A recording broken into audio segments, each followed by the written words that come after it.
සාමාන්‍යයෙන් ටිකක් වැඩිපුර පාඩම් කරන්න තියෙන පාඩමක් කාලයක් මතක හිටින විදිහට නැත්නම් විභාගේ දක්වා පුළුවන් වෙලා තියෙන විදිහට වැඩ කරන්න නම් ඒක පුළුවන් වෙන්න නම් අපි කියන්නේ එක ළඟ ඒ කියන්නේ සාමාන්‍යයෙන් ළඟ කාල සීමාවන් තුල ඕක 4 පාරක් රිවයිස් කරන්න ඕන.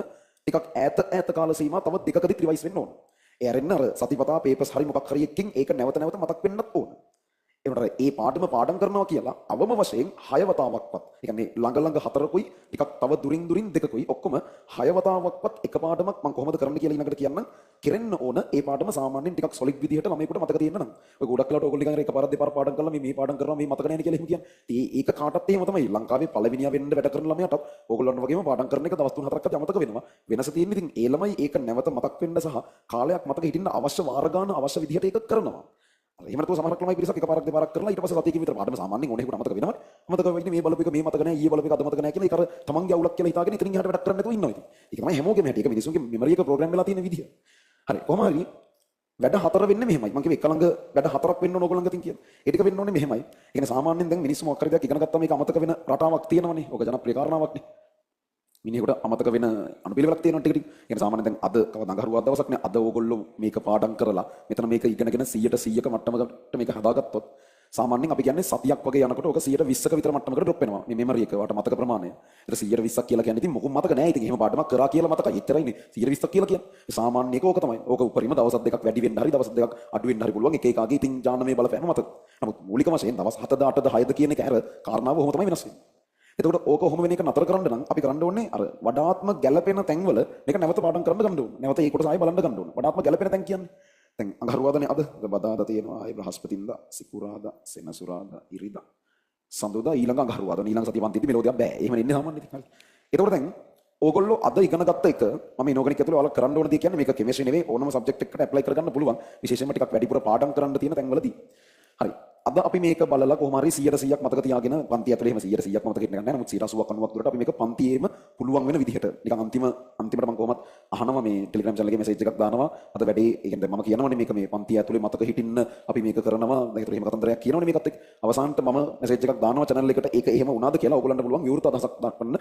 ඇත්තටම එහෙම වුණාද නැත්නම් එහෙම නම් මතක හිටින්නේ නැහැ අපිට නම් කියලා උනත් ඕන කියන්න පුළුවන්. අන්තිම වෙද්දි බලමු ඔය කියන විදිහට ඇත්තටම මේ පන්තියේ කරන එක මතක හිටිනවද? එහෙම මොකක් හරි විශේෂ ඒ වෙලේ පුළුවන් වීමක් වෙනවද කියලා බලමු. අපි ඒක දැන් කිව්වට වැඩක් නැහැ. අන්තිමට බලමු. එහෙම වෙනවා.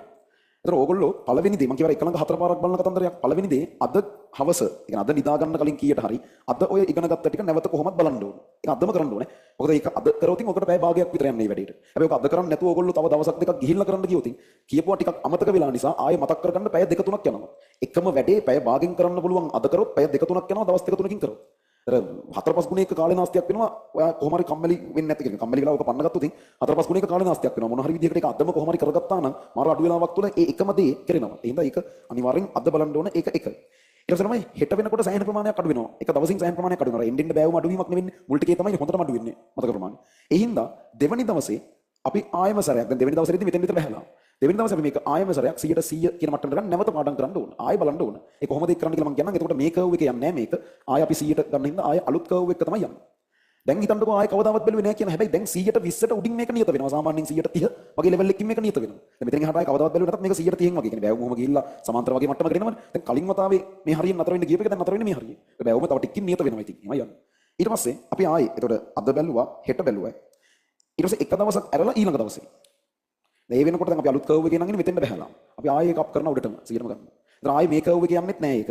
අලුත් කර්ව් එකේ යන්නේ ඒක යන්නේ අරටත් උඩින්. දැන් ඕක සදාකාලිකව ගිහිල්ලා මතකුණත් සමහරක් විට අපිට 140ක් 50ක් හෝ ඊටත් වඩා මතකයි. ඒ වගේ අලුත් කර්ව් එකේ යන්නේ.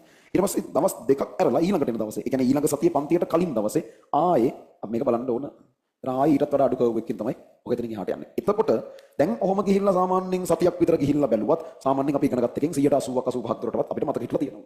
ඒතර ඔය විදිහට මෙන්න මේ අවස්ථාව ටික හරිද? කියන්නේ දැන් මේක අපි කියන්නේ අද කොහොමද බලන්න ඕන ඊට පහුවෙනිදා බලන්න ඕන දවසක් ඇරලා ඊළඟ දවසේ බලන්න ඕන දවස් දෙකක් ඇරලා ඊළඟ දවසේ බලන්න ඕන. ඔන්න ඔය අනුපිළිවෙලට බැලුවාම අන්තිමට ඊළඟ සතියේ පන්තියට කලිනුත් ඕගොල්ලෝ මේක බලාගෙන ඉන්නේ. ඒතර ඒක ඊළඟ සතියේ පන්තියටත් ලේසියක්. එතකොට මේ විදිහට මේක සතියේ 4 වතාවක් අද හවසයි හෙටයි දවසක් කරලා ඊළඟ දවසේ දවස් දෙකක් කරලා ඊළඟ දවසේ බලන්න ඕන. ඔය පිළිවෙලට ඔය දවස් වලට බැලුවාම තමයි අර ෆොගටින් කර්ව් එක හොඳම මට්ටමකට ඒ කියන්නේ අමතක වෙන ගතිය අවම වෙන මට්ටමකට ගන්න පුළුවන් ඕකෙන්.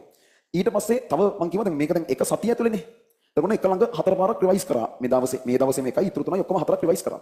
ඊට පස්සේ සාමාන්‍යයෙන් සති 3-4ක් වගේ ගිහිල්ලා, ඒ කියන්නේ මාසයක් වගේ කිට්ටු වෙන්න ගියාට පස්සේ, ඒතර දැන් ටික දවසක් ගිහිල්ලා අමතක වෙලා වගේ ගිහිල්ලා ඊළඟට මොකක් හරි විදිහකට ආයෙ මතක් වෙන්න යමක් කරන්න ඕන.